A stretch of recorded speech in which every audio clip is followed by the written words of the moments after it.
Hey, I'm here now with Jackie Brown at the Strengthening Disability Advocacy Conference in Melbourne, and you've just been part of a panel session on Right to Camera Action, Advocacy Beyond 2016. Yeah. It was really interesting, but you said quite up front that you see yourself as an activist rather than an advocate. Yeah. How's that important? Well, I guess I saw it on the screen behind us that I'd been put down as an advocate, and I went, oh no, that would have been nowhere in my bio. I guess it's an important distinction for me because activism for me is about kind of having a more edgy approach to some of this social change. Like, advocate is what I use if I want to sound really professional and kind of get a foot in the door with some kind of political policy kind of change, which is also really, really important.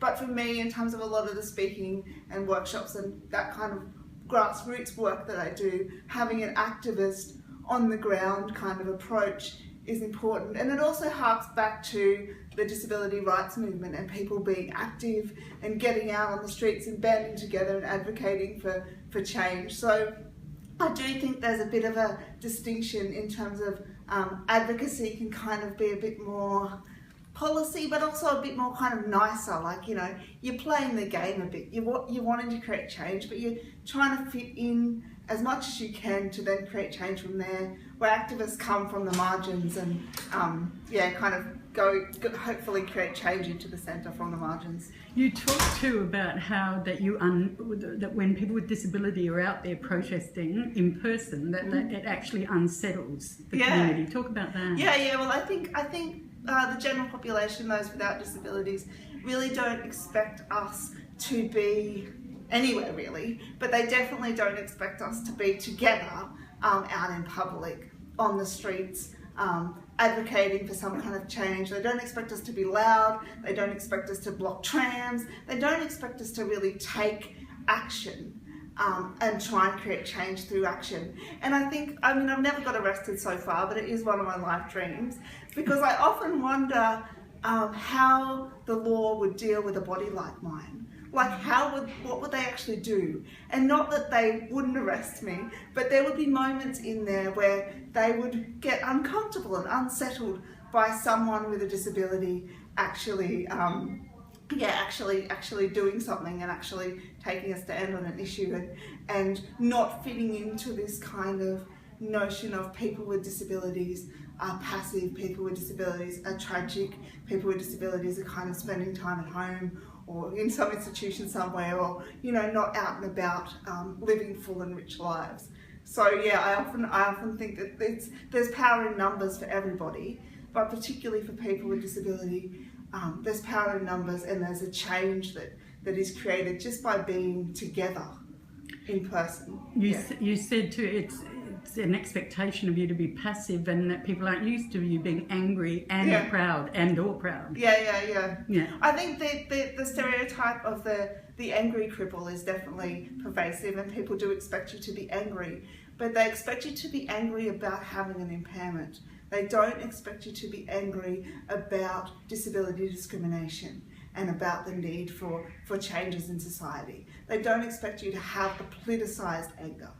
And then alongside that, they don't expect you to feel proud of who you are and value your disability as part of who you are and an intrinsic part of identity and something that informs the way you see the world, the way you move through the world, the way you interact with people. I've had people in media before tell me that disability pride will never be a story. No one wants to read about people with disabilities being proud of who they are. And I say, well, there's heaps of us out there, 1 in 5, and a damn well lot of us want to read that story because it's really important. Yes, you're readers as well. That was really interesting. That great you brought up media, because that was quite an interesting discussion there. And you said you spend all this time talking to journalists about the social model of disability, and then inevitably, tell me what happens. Well, inevitably they publish something that is so in the stereotype of poor person with a disability, terrible, tragic life, oh my God, poor them. Or, wow, they've done a thing, they're so inspirational. So this kind of dichotomized view of disability as tragedy or disability as inspiration. And when I get a call from a journalist and they're doing a story in the media, something's come up, something's happened, and there was an example recently, a guy in Melbourne with cerebral palsy was banned from going to his bank because he went in there and said to them, look, I want you guys to have some disability awareness training. You're talking down to me every time I come in here. I want to just be treated equally. Can you guys get some training? And they said, your approach is really aggressive, because he had a lot of movement of his limbs because he was upset and trying to ask for a change, and they banned him from his bank. So anyway, I got a call from this journalist, and she said, I want to run this story and I want a quote from someone with a disability. And I said, yeah, well, actually that's my impairment, and I gave her all these kind of all these quotes to say about it, and then she framed the whole article in this tragedy of cerebral palsy. And she had like this, it ended with this whole video by a doctor talking about these terrible babies that are born and have this terrible condition. And so for me it was really, really sad, and it was really sad to see my name attached to this narrative that I'm really trying to articulate things that are against that, or run counter to that and challenge that narrative of disability as tragedy. And then even when I'm super clear about a different language they could be using to talk about this issue, like in terms of rights, they still get pressure, I think, from their bosses and whatever to report in this way that reinforces disability as tragedy. And it's just, I just kind of go, what else can I do? How much more clear do I have to be? I don't know if this is unfair to throw it at you, but if you were to suddenly be able to be editor of The Age for the day, what would you have on your front page tomorrow? I'd definitely talk about disability activism and pride and the value in community. And do some stuff to for young people with disabilities around disability identity, disability community, that there are people out there that are living full and rich and complex lives. And that I would showcase that, because I think of growing up as a young person with a disability, living in a regional area, I really had no conception about what my life could be, who my people were, all the different kinds of things that I could do with my life.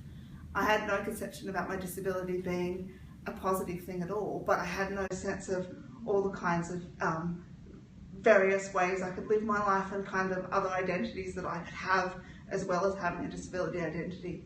So I would showcase the amazing talent and the amazing community and the amazing work that people are doing all over Australia with disabilities. Yeah.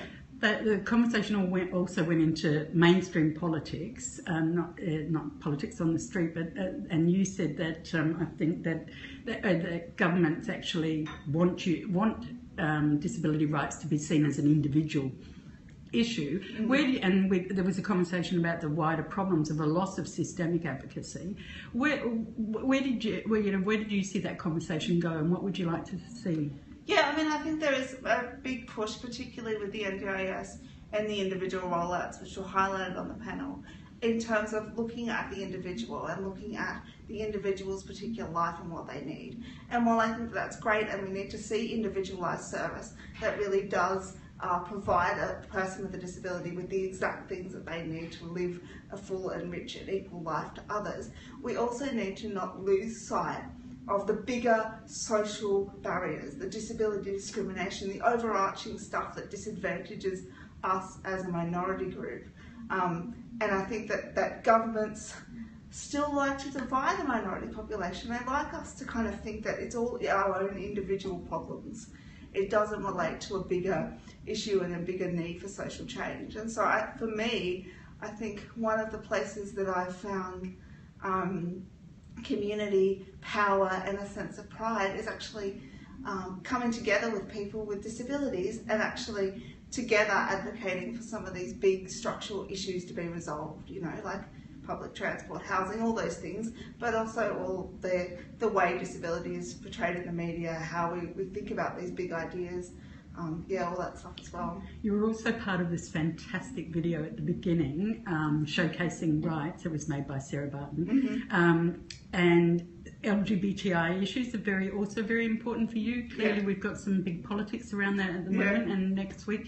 What are the main issues that you're trying to showcase around that now? Look, I guess I'm really scared with the advent of the plebiscite that it's really going to impact our community, the LGBTI community, in terms of the kind of messaging that people will get about who they are and the value of their life. And you know, I think particularly for young people, I always think back to myself as a shy 16-year-old living in a regional country town when I didn't have this community around me, when I didn't have a very big LGBTI community, and I certainly didn't have a disability community. And when you see part of who you are, part of a minority group that you belong to, portrayed in the media in a really negative way, it really can have massive impacts on your mental health as a young person. So I'm particularly concerned about young LGBTI people, isolated LGBTI people, and what a debate on marriage equality will bring out in terms of people that don't support it, and the right wing that are going to, you know, say think about the children. Well, think about the LGBTI kids and what they're going to have to go through. Absolutely. Thank you so much, you. Jack.